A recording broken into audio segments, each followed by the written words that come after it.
Vamos dar continuidade ao nosso conteúdo.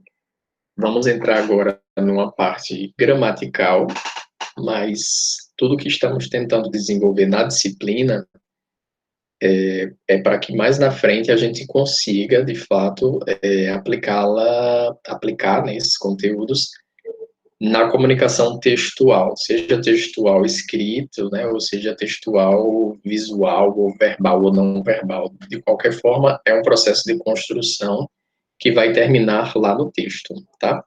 Então, nós vimos nas duas últimas aulas, nos dois últimos vídeos, a questão do texto em si, né, formas de ler o texto, e aqui a gente vai falar um pouco da gramática, né, de um tema gramatical, e no nosso caso específico aqui, é um tema muito comum, muito recorrente do inglês, e ele vai ser presente em muitos textos, né? Porque a gramática, ela tem muito essa função de estrutura, é como se fosse uma base, é como se fosse, de fato, uma estrutura para dar base para o texto, né? Então, todo texto contém itens gramaticais, então, por isso, a gente acaba estudando a gramática, mas a ideia não é ficar apenas na gramática, é entender que essa gramática vai aparecer na construção dos textos, tá certo? Então, eu trouxe esse tempo verbal, o simple present, porque ele é um tema, ao mesmo tempo, básico da língua inglesa, mas muito utilizado, tá? E ele é um dos primeiros tempos que a gente começa a estudar no inglês por conta do componente dele, que é o item chamado simple, né? Simples.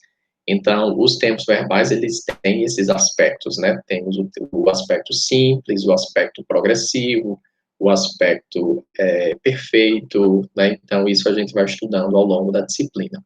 Então, para esse vídeo de hoje, temos aqui o simple present, que seria, né, para o português, o presente simples, e no português a gente não chamaria de presente simples, como temos aí o simple present, é o equivalente na língua inglesa ao presente do indicativo na língua portuguesa. Então, no português seria para a gente o presente, e a gente chamaria de presente do indicativo, tá?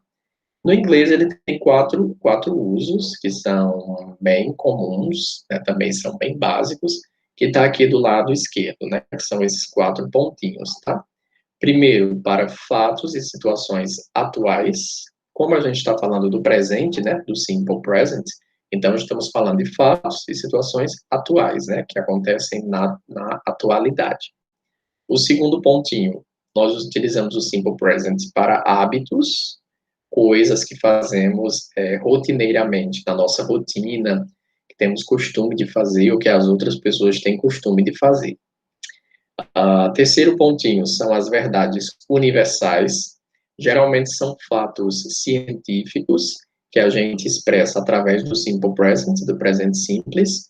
E esses fatos científicos, eles geralmente, né, por ser científico, eles são como verdades universais, funcionam como verdade em qualquer idioma, em qualquer cultura, em qualquer lugar. Então, a gente usa muito para comunicar fatos científicos quando escolhemos o tempo do simple present.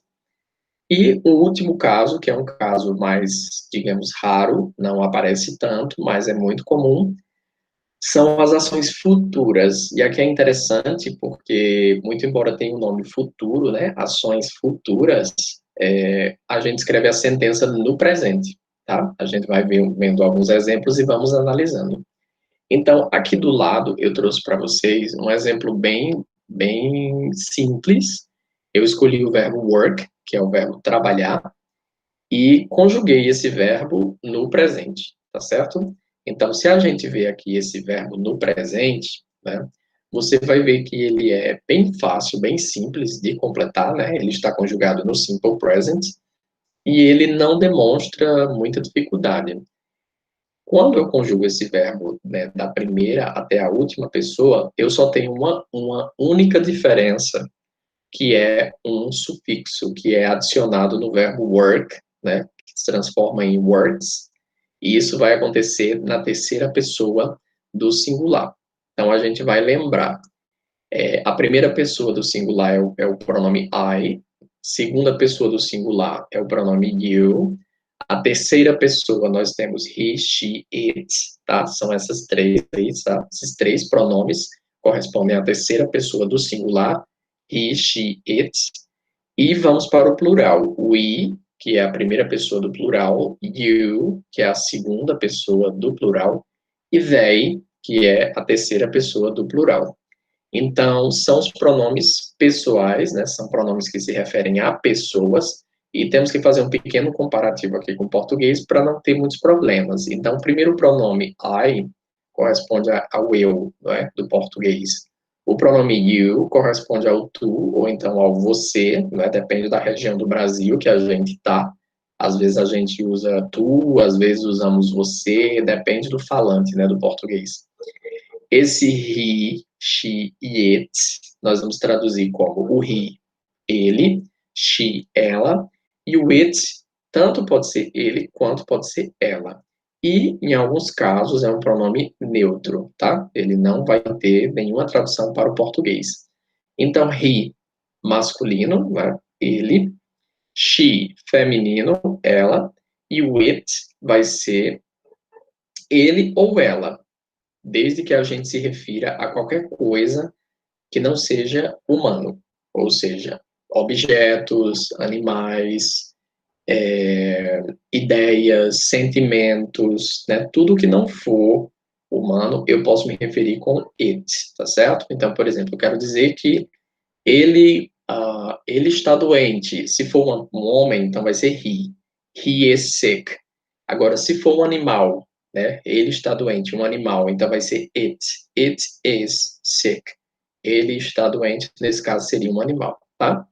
E à medida que for aparecendo as sentenças, a gente vai trabalhando os outros significados. Mas essa terceira pessoa é importante, o he, she, it, porque na forma afirmativa, que é o que nós estamos trabalhando, é o único local em que o verbo vai sofrer a conjugação diferente. Se vocês perceberem, é o único local que tem o Szinho lá na cor vermelha.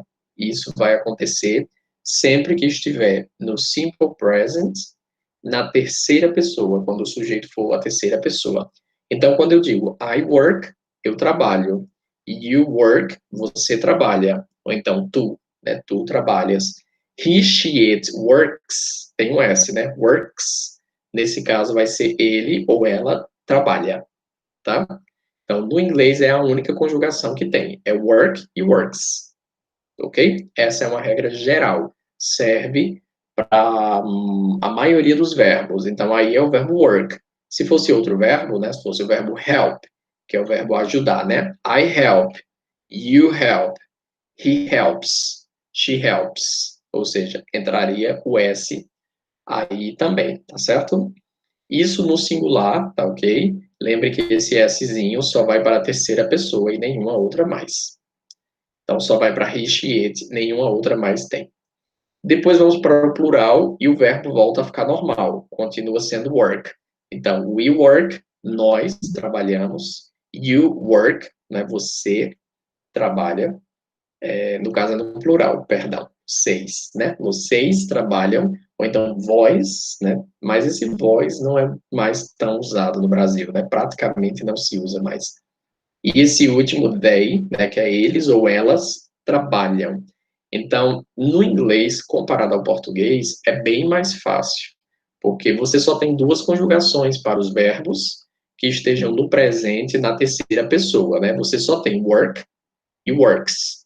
E qualquer outro verbo, né, que caiba aqui, vai acontecer a mesma coisa, né? Eu citei o exemplo de help. Help também vai ser help ou então helps. Só tem duas formas de conjugação. Como eu fui conjugando aqui com vocês, vocês viram como tem muitas formas, não é? No português. Por exemplo, I work, eu trabalho, é uma forma, não é? E you work, você trabalha, já mudou. Trabalho, trabalha, né? Já tem uma mudança aí. Se eu for para o plural, nós trabalhamos, já é uma terceira forma, não é? Eles ou elas trabalham, já é uma quarta forma. No total, o português teria pelo menos 6 formas diferentes de conjugar o verbo trabalhar. Enquanto que no inglês aqui só está tendo apenas duas, work e works. E, né, qualquer outro verbo que poderia entrar aqui nesse sentido, ok?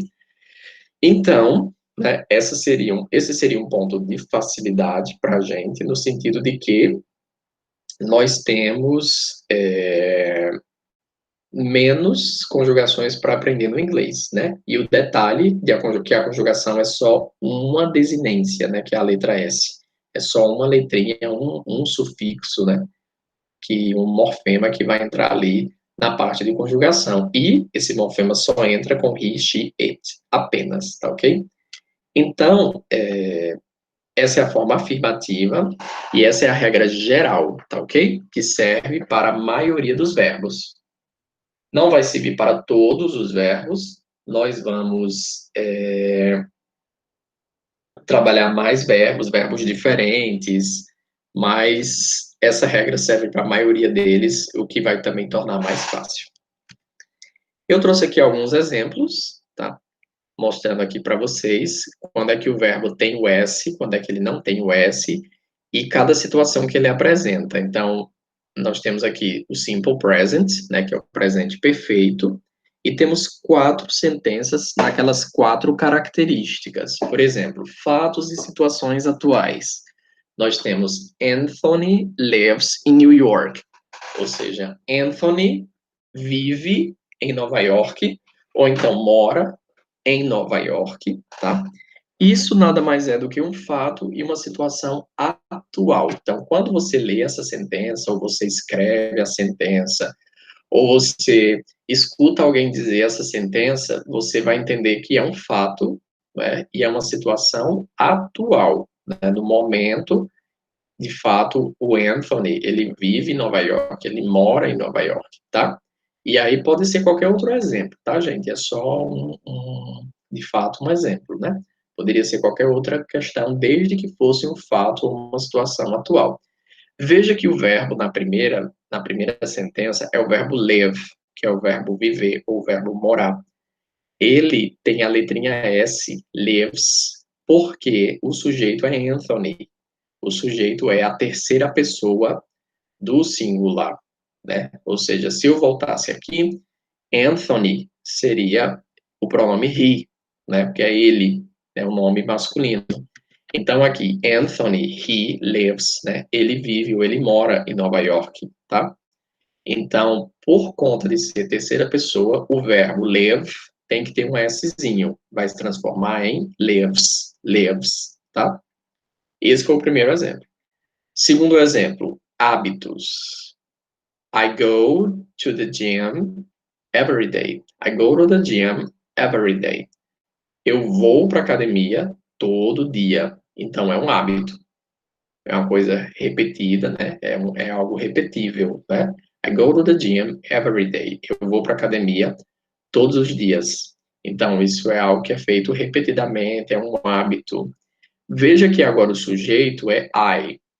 E o verbo é go. I go. Eu vou. Então aqui você vai ter I go to the gym every day. Eu vou para a academia todo dia. Então, nesse caso aqui do go, né, veja que ele não tem o S, não recebeu nada disso, porque não é terceira pessoa, é a primeira pessoa, I go.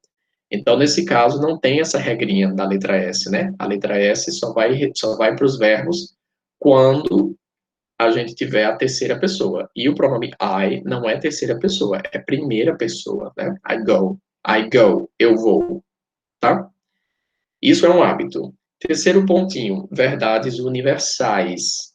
Ou seja, quando eu tenho geralmente fatos científicos, né, ou verdades que eu posso dizer que são universais, né, no sentido de serem aceitas e serem verdadeiras em qualquer lugar. Aí você tem water freezes at 0 Celsius degrees. Ou seja, a água congela a 0 graus Celsius. Isso vai acontecer em qualquer lugar do planeta, né? Qualquer lugar, em qualquer idioma, em qualquer cultura que a gente for, se a temperatura chegar a 0 graus, a água vai congelar. Não tem como voltar atrás. Não tem o que fazer, é uma verdade. Aí o sujeito é water, né? Água. Freeze. Freeze é o verbo congelar. Então, eu estou dizendo que a água congela. Só que ele tem um Szinho, né? Freezes, porque a água, water, é terceira pessoa, né? Está no singular e é a terceira pessoa do singular. Se fosse aqui, nos pronomes, seria o pronome it, né? It, porque água não é gente. Água não é masculino nem feminino de pessoas, né? É como se fosse um objeto, né? Para a gramática, né? É como se fosse um objeto, não é uma entidade humana, não é? É outra coisa. Então, aí eu tenho que dizer water freezes, tem que ter o S, tá? Que é a forma de conjugar o verbo do inglês. Então, water freezes at 0 degrees Celsius. A água congela a 0 graus Celsius, tá? E aí poderia entrar qualquer outra verdade universal que você quisesse afirmar no presente. Por exemplo, o Sol é uma estrela, né? Então, o Sol é muito quente, a Terra é redonda, né? Ou achatada nos polos, enfim. Qualquer verdade universal que você colocasse, né? Serviria no presente simples, ok? O último pontinho, né, de exemplo, são as ações futuras, ok? Ou seja, são sentenças que você escreve no presente, no simple present, mas elas vão indicar alguma coisa que vai acontecer ainda, tá? Então, muito embora elas tenham uma ideia de futuro, elas estão escritas no presente. We start to work next week. We start to work next week. Ou seja, nós começamos a trabalhar próxima semana. Nós começamos a trabalhar próxima semana. Então, nós começamos está no presente. We start. We start. Está no presente, tá? Então, we start to work next week. Nós começamos a trabalhar próxima semana. Eu poderia colocar no futuro. Nós começaremos. Também não tem problema. Também é possível. Mas também é possível escrever isso no presente. Muito embora esteja escrita no presente, a ideia é de futuro. We start to work next week. Nós começamos a trabalhar próxima semana, ok? Então, são ações futuras, mas elas têm um horário fixo. No caso aqui da sentença, é próxima semana, é um horário certo, né? Não precisa ser o horário, a hora específica. Pode ser qualquer termo que diga quando a atividade vai acontecer. No caso aqui é next week, né, na próxima semana. Então, we start, né, nós começamos. Veja que não tem a letrinha S, não tem starts, porque o we é plural. We start, né, nós começamos, ok? Então, aqui você tem 4 exemplos, né, do simple present, só que estão no presente, ok? Estão no presente. E agora a gente viu a regra geral, né? É a regra que serve para a maioria dos verbos em inglês, ok?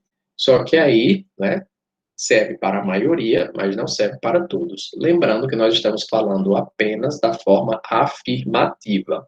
Ainda vamos ter negativa e interrogativa, tá certo? Então, nesse caso aqui, né, eu trouxe mais verbos, porque são os verbos que não vão caber naquela primeira regra da letrinha S, tá? Então, a primeira regra aqui, na terceira pessoa, você já tinha, né, a letrinha S para colocar. Work, works, né? Help, helps. Live, lives. Né? Freeze, freezes. Ou seja, você já tinha aí uma única desinência, que era a letra S, para colocar. Só que isso serve para a maioria dos verbos, mas não serve para todos os verbos. Existe um grupo de verbos que, quando eles aparecem na terceira pessoa do singular, eles não vão poder receber a letra S apenas, né? Eles precisam receber ES, que é o que a gente vai ver agora. Então, ele diz assim, ó, com os verbos terminados em SS, SH, CH, X, Z e O, acrescenta-se ES a eles para formar o presente simples, né, o simple present, com a terceira pessoa do singular. Essa parte é importante de nunca esquecer. Essas regrinhas só funcionam para a terceira pessoa do singular, que é o he, o she e o it, tá certo? E lembrando também que é apenas a forma afirmativa. Eu separei justamente para não confundir. Nesse vídeo a gente só vai trabalhar a forma afirmativa para não confundir com a negativa e a interrogativa. Então aqui, lembrando também que o he, o she e o it podem ser substituídos na frase. Então, por exemplo, ao invés de he, pode aparecer um nome masculino, né? No lugar de she, pode aparecer um nome feminino, e aí sucessivamente, ok? No lugar de it, pode aparecer um objeto, um nome de um objeto, de um animal, e aí sucessivamente. Então, tem aqui alguns exemplos, né, que eu trouxe, como, por exemplo, o verbo wash, o verbo kiss, o verbo go, né, o verbo watch, buzz, fix e do. Se você olhar o final de cada verbo, você vai ver que eles terminam nas letras que estão lá em cima, não é? Por exemplo, SS, o verbo kiss, né? SH, o verbo wash. CH, o verbo watch. X, tem o verbo fix. Z, tem o verbo buzz. E O tem o verbo do, tá? Que eu escolhi cada um desses para poder formatar os exemplos, ok? Então, aqui você tem exemplos em que o sujeito sempre é a terceira pessoa. Na primeira frase, o sujeito é she. Na segunda, é the father, né? The father corresponde ao pronome he, né? Que seria, the father seria o pai, né? O pai. Então, seria ele, né? No primeiro, segundo, terceiro, quarto, quinto. No quinto exemplo, tem bee, que é abelha, né? Abelha seria a mesma coisa do pronome it, né? A abelha, ela. Só que como não é um humano, então eu não posso dizer she, tenho que dizer it, né? E por último, eu usei Susan, no lugar de dizer she, tá? Susan, no lugar de dizer ela. Mas se fosse she, também funcionaria da mesma forma, ok? Então vamos para o primeiro exemplo. She washes her hair every day. Então veja que o verbo, eu vou até destacar para vocês, só um minutinho. Se você olhar aqui, ó, o verbo wash, ele vai terminar justamente, né, na cozinha, o que eu coloquei agora, vermelha, né? Washes, tá? She washes her hair every day. Ela lava seu cabelo todo dia. Então, isso é uma rotina, né? Que a gente falou ainda agora, né? Que serve para expressar uma rotina. Então, por que que ele recebe ES? Porque termina em SH. Então, a primeira regra era receber apenas a letra S, né? Works. Mas agora, a outra regra, a segunda regra, é receber ES. O S sozinho não vale mais. Então, aqui, se eu colocasse, por exemplo, só o S dessa forma aqui, washes não estaria correto, tá? Eu tenho que incluir uma nova sílaba nesse caso, né? Uma vogal e uma consoante, washes, até para poder ajudar na pronúncia. Do jeito que está aí, tá washes, washes. É mais difícil de pronunciar. Quando entra a letra E, a diferença é perceptível, né? Agora vai virar washes, washes. She washes her hair every day. Ela lava seu cabelo todos os dias, ok? Depois nós temos kiss, kiss, que é o verbo beijar. Veja que o verbo kiss termina com as duas letras, né? SS, tá ok? SS. Então, sempre que terminar em SS, eu não posso colocar, né, aquela primeira regrinha que é só a letra S. Ficaria até estranho, né? Porque, por exemplo, aqui nós temos kisses, kisses, que vai terminar, né, justamente com ES. Porque nós já temos aqui as duas letras S, né? Kiss, SS. Então, quando termina em SS, eu acrescento ES, kiss. Se você fosse seguir a primeira regra, ia ficar muito estranho. Você ia ter aqui três S's, ó, seguida, não é isso? Se você colocasse dessa forma, kiss, iriam ter três S seguidos. E no inglês não existe. Só existe um S sozinho ou dois S's, né? No mesmo caso do português, né? Ou tem um S ou dois S, não tem três S, então por isso que não dá, tá certo? Então, nesse caso aqui, como era que eu ia pronunciar, né? Kiss, ia ficar muito longo, três S's, né? Kiss. Então, quando eu coloco aqui a letra E, muda para kisses, kisses, né? Então, a sentença é: The father kisses his children when they wake up. The father kisses his children when they wake up. O pai beija seus filhos, né, suas crianças, quando elas acordam. Então, isso aqui pode ser um fato, né, pode ser uma situação atual, né, nesse contexto aí, tá? Então, the father é ele, né? O pai, né? Ele. Então, ele beija. The father kisses, tá?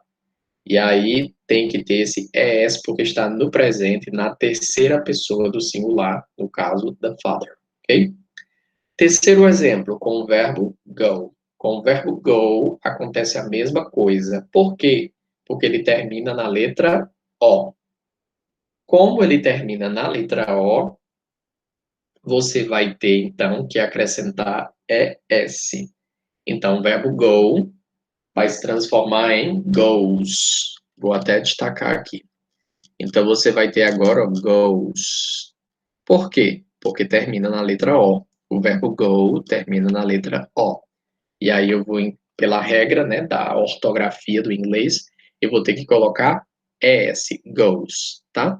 Então, o correto é he goes to the park on weekends.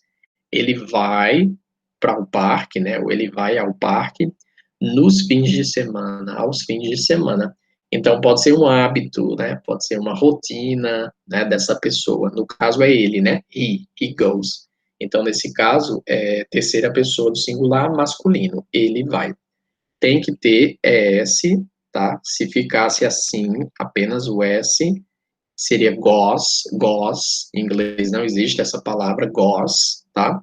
Então, para poder ficar a pronúncia também correta, tem que ter a letra E e depois o S. Agora sim é goes, he goes. Então, ele vai para o parque, ok?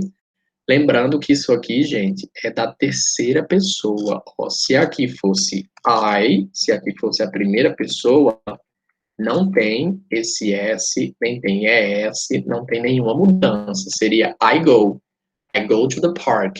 Mas o sujeito aqui não é I, né? O sujeito aqui é he. Então, he, e aqui nós vamos ter goes, ok? Eu vou só destacar aqui como estava destacado antes. He goes. He goes to the park on weekends. Ok? Próximo é o verbo watch. Watch. Olha o finalzinho do verbo watch. Termina em CH. Sempre que terminar em CH, né? Watch, match, qualquer verbo que terminar em CH, se você for conjugar esse verbo com algum pronome, né? Ou algum sujeito da terceira pessoa, he, she, it, ou qualquer nome, né? Masculino, feminino, ou um objeto, ou seja lá qual for o sujeito, mesma regra, você tem que acrescentar ES, né? Então você vai ter he watches. O verbo watch é o verbo assistir. Às vezes também pode ser o verbo observar. Então aí nessa sentença, o que é que tem? He watches all sitcoms which are broadcast on television. Ele assiste todos os programas, né, de comédia que são transmitidos na televisão, ok? Que são transmitidos na televisão. He watches all sitcoms which are broadcast on television. Então, mesmo caso, ó, o verbo aqui é o verbo watch, né? Termina em CH, então você vai ter que acrescentar ES, tá ok? Watches, he watches all sitcoms which are broadcast on television. Ele assiste todos, né? Todos os programas de humor, todos os programas de comédia, ok? Então, aí o correto é S. Mesmo caso, se eu tivesse que acrescentar só a letra S, até para pronunciar ficaria ruim. Ficaria he watches. He watches. Então, até a pronúncia ficaria estranha. Então, quando entra mais uma vogal, que é a letra E, Então, até a pronúncia fica melhor, né? He watches, né? Watches é bem melhor do que watches. Então, é também bem mais nítido, né? He watches all sitcoms, ok? O próximo exemplo é buzz. Buzz termina em Z. Nesse caso tem dois Zs, né? Mas não vai influenciar, tá? Então, buzz é fazer algum zumbido, né? Fazer algum barulho, tá? Esse é o verbo buzz. O sujeito aqui é bee, tá? Que é abelha. Então, ele está dizendo que a abelha, né? Ela faz aquele zumbido, né? Bee buzzes, né? A abelha faz o zumbido entre as flores. Bee buzzes among the flowers. Entre as flores, among the flowers. Então, por que que esse buzz, que ele tem dois Es, né? Ele vai ter o ES, justamente pela terminação.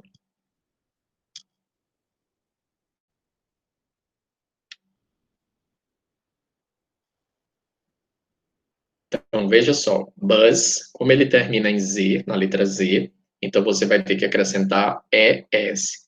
Mesma explicação. Se não fosse assim, ficaria muito complicado até para a questão da pronúncia. Não é? Então, por exemplo, se tivesse só um S, buzz, buzz, então eu teria que terminar em buzz e depois tinha que colocar um s, buzz, buzz. Ou seja, era uma pronúncia muito difícil, muito estranha.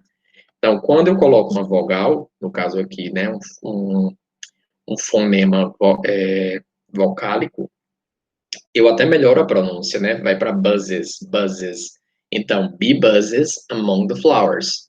As abelhas, no caso aqui é uma abelha, né? A abelha é, faz o zunido lá, né? Buzz entre as flores, tá ok? Então, bee buzzes, certo? Penúltimo verbo é o verbo fix, que é o verbo consertar, pode ser também o verbo ajeitar alguma coisa que esteja com problema, tá? Então, pode ser também fixar, né, grudar alguma coisa, né? Fixar alguma coisa em algum lugar. Então, nesse caso aqui do verbo fix, né, ele vai se transformar em fixes, porque ele termina na letra X, tá? Termina na letra X. Então, ele vai se transformar em fixes, fixes. It fixes the shelf to the wall. It fixes the shelf to the wall. Ele, né? Esse ele é o pronome it. Então, nesse caso aí, né, é um objeto, tá? Quando eu digo ele, é um ele que se refere a um objeto. It fixes the shelf. Ele fixa a prateleira na parede. It fixes the shelf on the wall. Ou seja, ele fixa, né, ele gruda, ele prega a prateleira na parede. Então, é um objeto, porque eu usei it, né? Então, o que que fixa, né, a prateleira na parede? Então, pode ser um parafuso, né? A sentença pode estar falando de um parafuso. Então, ele fixa, né, ele gruda, ele prega, enfim. É a prateleira na parede, então é um objeto. Então, correto, porque ele termina na letra X, né, fix, é receber o ES.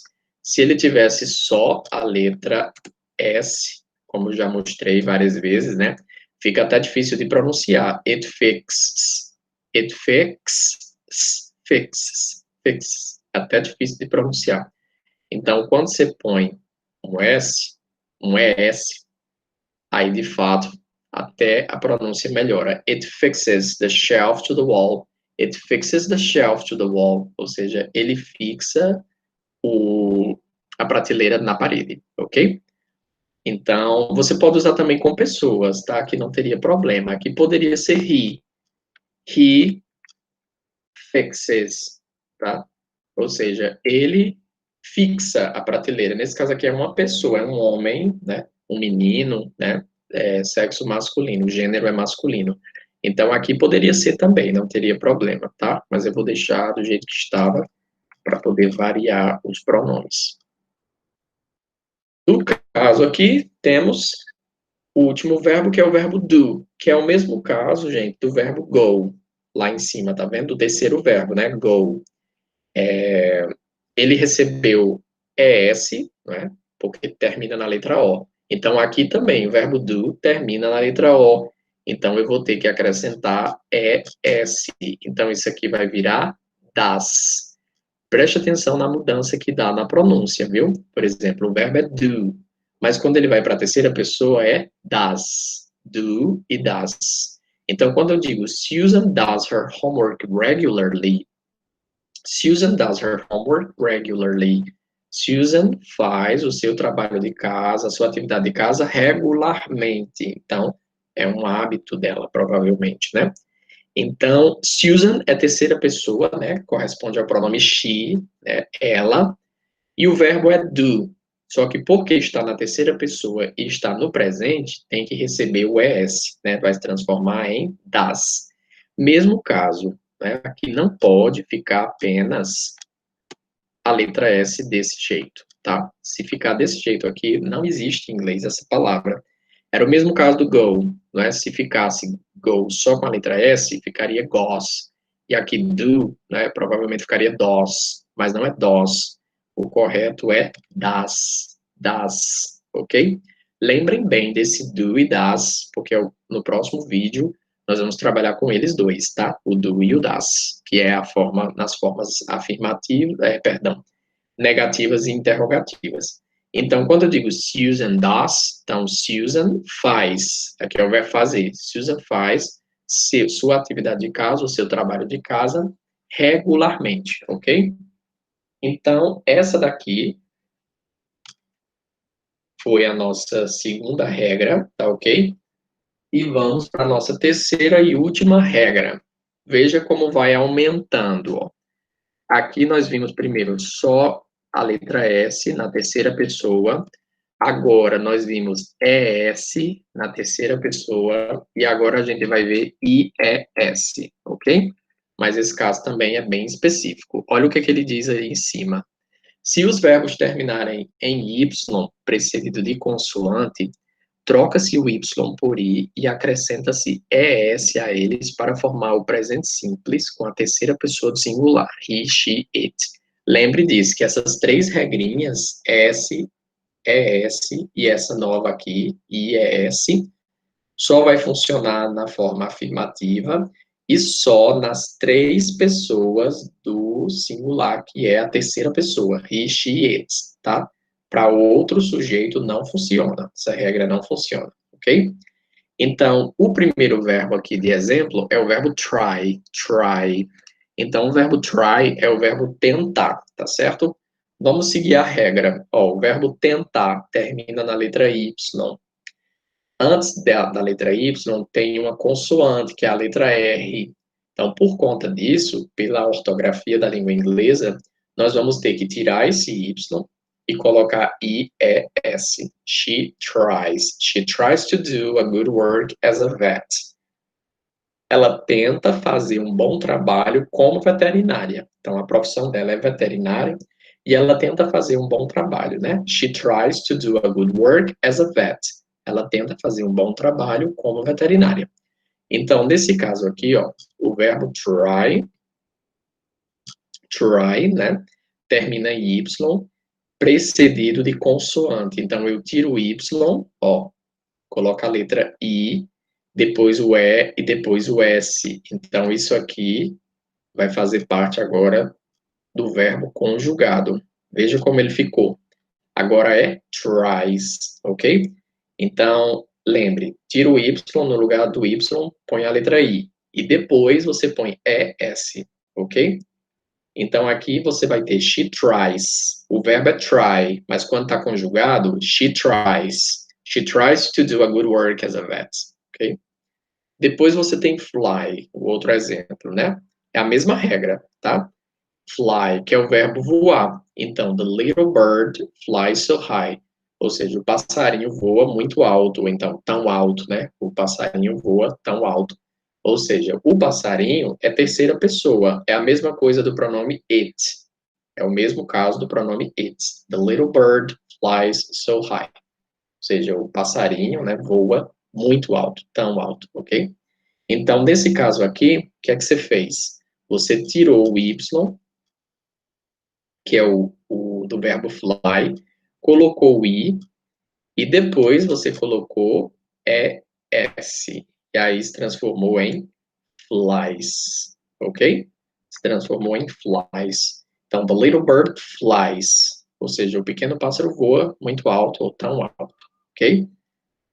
Terceiro exemplo, study, study. Nesse caso aqui, você tem o verbo estudar, não é isso? Então, você tem que tirar esse Y do study e acrescentar no lugar dele a letra I e depois ES. Então, transformará em studies. He studies engineering. He studies engineering.